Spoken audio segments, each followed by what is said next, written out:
Dear friends, कैसे हैं आप सभी। मैं मंजू पांडे आज आपके लिए एक बहुत ही अच्छी कहानी लेकर के आई हूँ, भूत का भ्रम। अगर आपको मेरी ये वीडियो अच्छी लगे तो प्लीज इसे लाइक और शेयर कीजिएगा और हमारे इस चैनल को सब्सक्राइब कीजिएगा। एक किशन नाम का लड़का था। वह पढ़ने लिखने में बहुत ही होशियार था।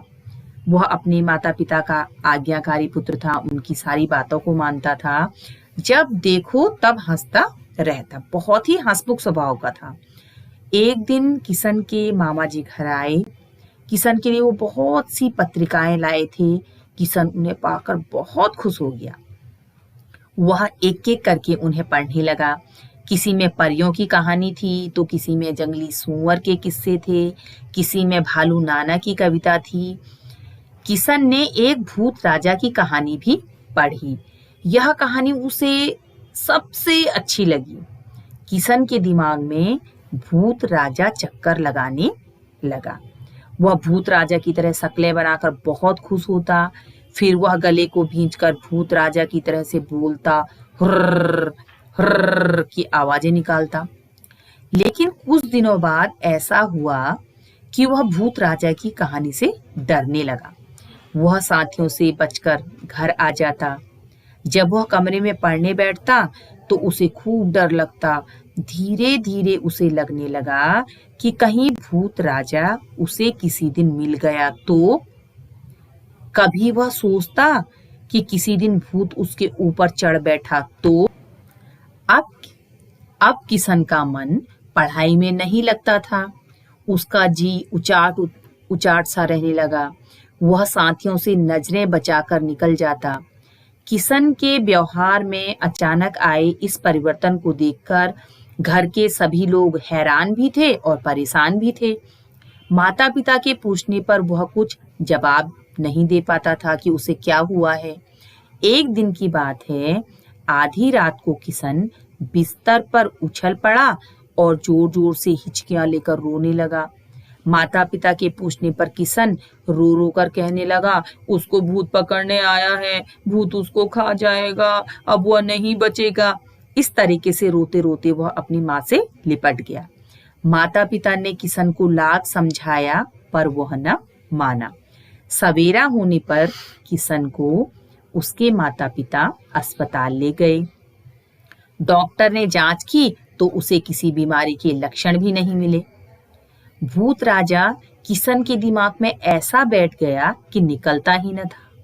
उसके माता पिता रात दिन चिंता में घुटने लगे। कुछ दिन ऐसे ही व्यतीत हो गए। गांव में एक साधु आया करते थे। सारे गांव वाले उन्हें अच्छी तरह से जानते थे। उनके आने से गांव में प्रसन्नता की लहर दौड़ जाती थी।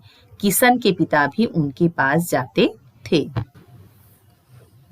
इस बार गांव के अन्य लोग तो आए पर किशन के पिता न आए। साधु ने जब किशन के पिता के बारे में गांव वालों से पूछा तो उन्होंने बताया कि उनके बेटे को भूत की बीमारी लगी हुई है। इसी से वे परेशान रहते हैं, न कहीं आते हैं और न ही कहीं जाते हैं। अगले दिन साधु ने किशन के पिता को बुलवाया।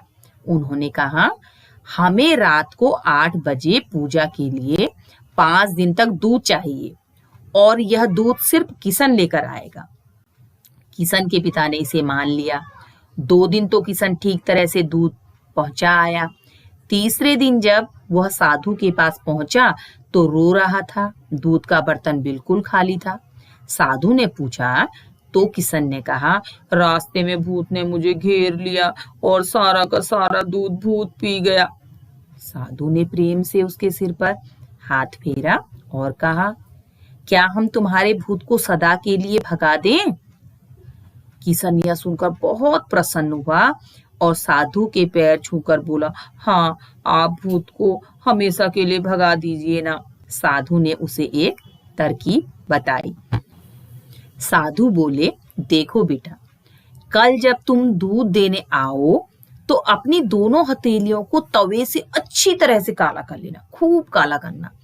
रास्ते में जब भूत तुम्हें मिले तो कहना, दूध नहीं दूंगा, चाहे कुश्ती लड़ लो। और जब भूत कुश्ती लड़े तो अपने दोनों हाथों को भूत के मुंह पर अच्छी तरह से मल देना, बस फिर भूत कभी नहीं आएगा। अगले दिन किशन ने अपने दोनों हाथों को तवे से खूब काला कर लिया। वह सीना फुलाकर साधु को दूध देने चला। रास्ते में किशन को भूत मिल गया। किशन उससे कुश्ती लड़ने लगा। उसने भूत के मुंह पर अपने दोनों हाथ रगड़ दिए, खूब रगड़ दिए। भूत भाग गया। किशन जीत गया और दूध लेकर हंसता हंसता साधु के पास आ गया। साधु ने किशन को देखा तो हंसने लगे। फिर प्रेम से बोले, आओ बेटे, अब तुम्हें कभी भूत नहीं मिलेगा। यह कहकर साधु कुटिया से शीशा ले आए और किशन के सामने रख दिया। किशन ने आईने में अपना मुंह देखा तो भौचक्का रह गया। उसका तो सारा मुंह काला था। साधु हंस रहे थे और किशन शर्म से जमीन में गड़ा जा रहा था। अंत में साधु बोले, बेटा देख लिया भूत? अब तुम समझ गए होंगे कि भूत कहीं नहीं होता, यह सिर्फ भ्रम होता है और यही भ्रम भूत बन जाता है। किशन उस दिन के बाद बिल्कुल ठीक हो गया। तो दोस्तों, इस कहानी से हमें यह शिक्षा मिलती है कि हम जैसा सोचते हैं हम वैसा ही अनुभव करते हैं। जैसे कि कहानी में किशन ने किया, उसने भूत की कहानी को इतनी बार पढ़ा कि उसे लगने लगा कि शायद भूत मेरे सामने आता है, मुझसे बातें करता है। तो उसने उसको बार बार जिया। इसलिए हमें जो है अपने मन में कभी भी गलत विचार को जगह नहीं देनी चाहिए। हम जैसा अपने मन से सोचते हैं वैसा ही हो जाता है। मन में कभी भी किसी भ्रम को नहीं पालना चाहिए। तो कैसी लगी आपको ये वीडियो? अगर मेरी ये वीडियो आपको पसंद आई हो तो प्लीज इसे लाइक और शेयर कीजिएगा और हमारे इस चैनल को सब्सक्राइब कीजिएगा। धन्यवाद।